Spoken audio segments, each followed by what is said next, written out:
Lantaran ang bentahan ng droga. Sa kalsada pa ang tawaran. Nagkalat ang mga minor de edad na nagsisilbing lookout. Dito na yung kamatakot. Hindi ka bubugbugin dito. Ang mga bata rin daw ang nagdadala sa mga parokyano sa mga tent na nagsisilbing drug den. Walang problema. Iisa ako, bigyan ko kayo 20. Sige, pasok lang. 10 point. Ito ang mga natuklasan ng PIDEA Special Enforcement Service sa barangay North Bay Boulevard North, Navotas City sa ginawang surveillance na nagsimula pa Nobyembre noong nakaraang taon. Mga mangingisda raw ang karamihan sa mga parokyano. Minsan, sumasabay din daw ang mga bata sa magbatak. Bakit dito para magkapera, hindi para magjabu. Go na.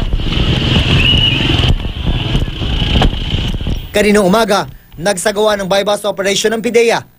Naabutan ang ilan sa mga minor de edad na nahagip sa mga surveillance video.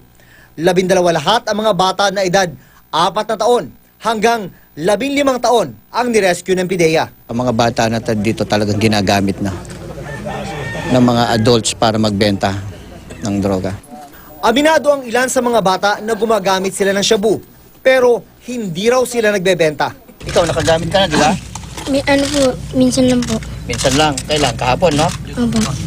Totoo ba yun? Kahapon ka lang nagsimula? Opo. Ha? Hindi totoo yun. 16 na drug suspect naman ang arestado. Kabilang ang pangunahing target na si Nelson Limpin. 44 na sachet ng hininalang shabu ang nakuha. Wala po ako dito panggamit. Ganun lang ito. Pero nagbebenta ka daw. Hindi, sir.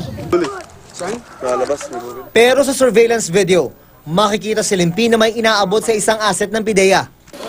Dinala ang mga suspects sa PIDEA headquarters. Gayon din ang mga minor de edad.